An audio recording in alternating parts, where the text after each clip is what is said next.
I've been asked to, in 10 minutes, give you an update on a surgical BPH. So I'm really just going to kind of show you where we are and then kind of hit the highlights and try very hard to stay on time. Here are my disclosures. I'm going to be talking about Moses technology, and I'm a consultant for Boston Scientific, so that's a relevant disclosure. So this is the current state of recommendations by the AUA guidelines for the surgical treatment of BPH. And as you all know, it's really based on prostate size and algorithmic. And there's lots and lots of options, as you can see. As prostates get larger, the effective options decrease. And I think the space for the 30 to 80 cc prostate is where we're seeing a lot of innovation. When we look at national trends in BPH surgical management, this was just published in Urology Practice, showing you all of these resume, photovaporization, green light, TURP, UroLift, kind of looking at where we are. This was from 2013 to 2019. In the orange here, you can see, again, TURP still is almost 45% of all the procedures being done in the United States. And the amount of UroLift or prostatic urethral lift that's being done has also increased significantly over that time period. Whereas green light and photovaporization of the prostate, which used to be quite a popular procedure, has actually decreased in utilization over time. If we look at this in a different way, by examining ABU case logs from 2008 to 2021 and over 6,000 urologists, again, really echoing the same findings where TURP still seems to be the most common procedure done. That's in the blue line here in the graph. But 1/3 of the BPH cases in this series were prostatic urethral lift. So I think there's definitely an interest in minimally invasive therapies. And if you were going to do enucleation, we're talking about enucleation a lot here today, you tended to be at a high volume center or specialized in endourology.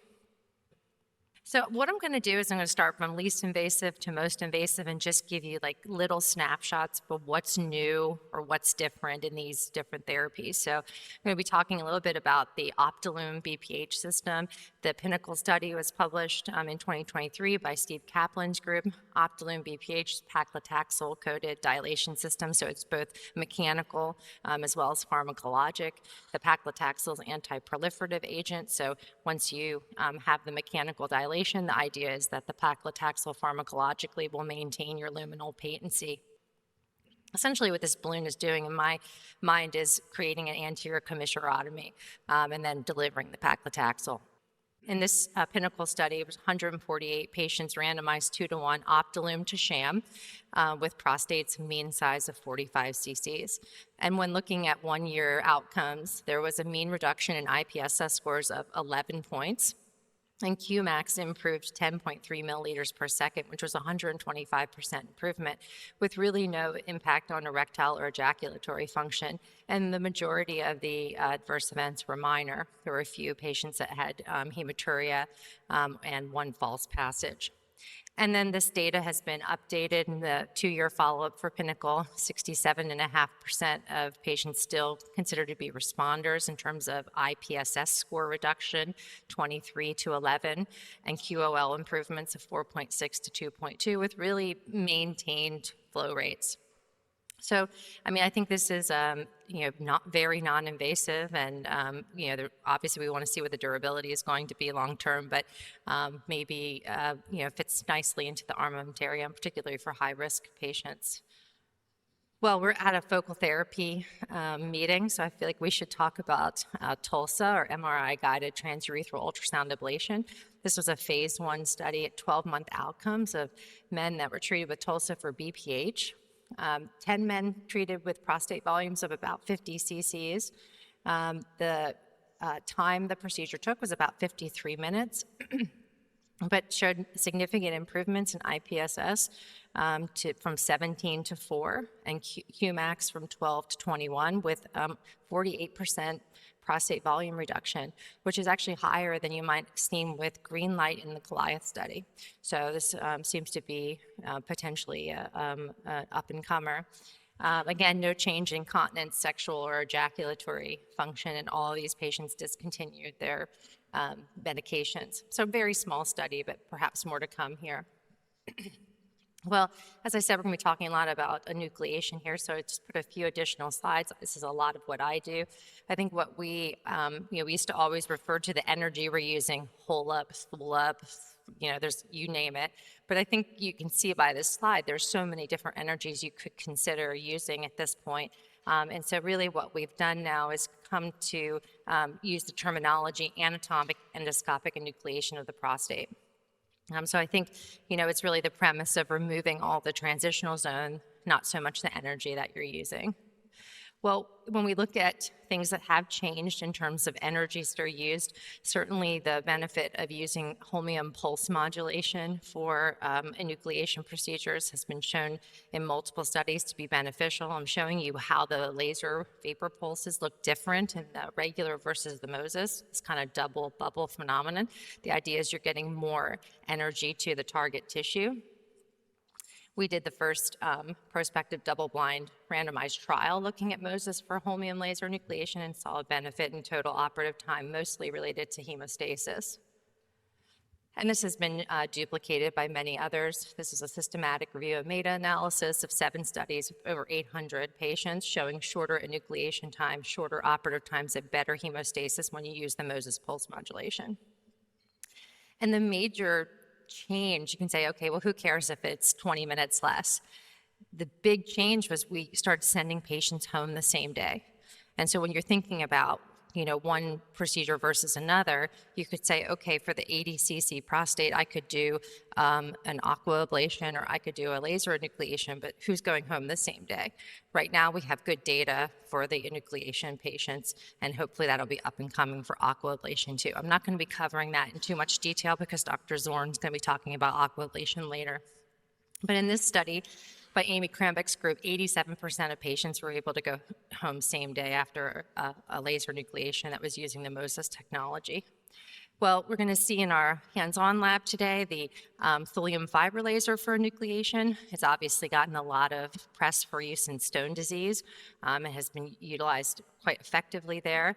This was a study, like most studies for BPH. If you're going to compare yourself, you have to compare yourself to what is considered the gold standard, which in this case is still TURP, 50 patients in each group with mean prostate volumes of about 60 cc's. And the surgery time was longer in the thulium fiber laser, but the catheterization and hospital times favored the laser procedure, with PSAs being lower, surrogate for how much tissue that's removed, and really no difference in functional outcomes. When the pulse modulated holmium or Moses was compared to thulium fiber, again, this is a fairly small study, most of the outcomes as far as enucleation, hemostasis, and morcellation times favored the Moses, but really no difference in functional outcomes. I think the other major difference in terms of what we're seeing with enucleation is a difference in technique. I'm not going to spend a lot of time right here because I'm going to be giving another talk on this, but I think there's been a move in enucleation towards en-bloc techniques, and I'll tell you what the potential benefit of that might be, particularly when we use it with an early apical release. There may be some benefits in decreasing the risk of temporary urinary incontinence after enucleation. While we were talking about aquablation, this was a moderated poster presented at the AUA that was comparing aquablation to HOLIP for surgical treatment in a meta-analysis of over 2,000 patients. I think the take-home point here is they're very comparable as far as their functional outcomes. HOLIP took a little bit longer as far as operative time, but the catheterization and length of stay was less for HOLIP, as I indicated. But you had a higher risk of urinary incontinence and urethral stricture in the HOLIP group, but a lower surgical retreatment rate. And then finally, going again to what I consider most invasive, well, what's new in robotic-assisted simple prostatectomy? Well, there's really been a move towards single port. Here I'm just showing you a recent series that was published in European Urology, where a single 3-centimeter suprapubic incision is made using this laparoscopic port system to access the bladder. An adenoma is enucleated, and then there's a fairly comprehensive mucosal flap reconstruction. Had really quite good outcomes here. Consult time about 107 minutes. These were very large prostates, 162 cc's mean, very low blood loss, no transfusions. Length of stay, this is a European study, so 5 days most of the time. That's much less in the United States, and catheters for about 3 days. But this is my take-home point. When I think about who I do an enucleation for versus who I send for a robotic simple, 2 patients in this group had emboli, had a serious complication of this procedure. So I think you have to think about the fact that it is a more invasive procedure and whether the patient is best suited with that. So in conclusion, I think this is a field that's really ripe with innovation. There's no one here is going to tell you that the procedure they do the most is right for every patient, because it is not. You really need to match the best treatment with the patient's decisions and wishes, the shared decision-making, as we like to call it. But I want to remind everyone, when we think about BPH, mostly what we're doing is we're trying to improve quality of life. And so you really have to think about side effect profiles and how the patient feels about each and every one of those. So thank you, very appreciate that.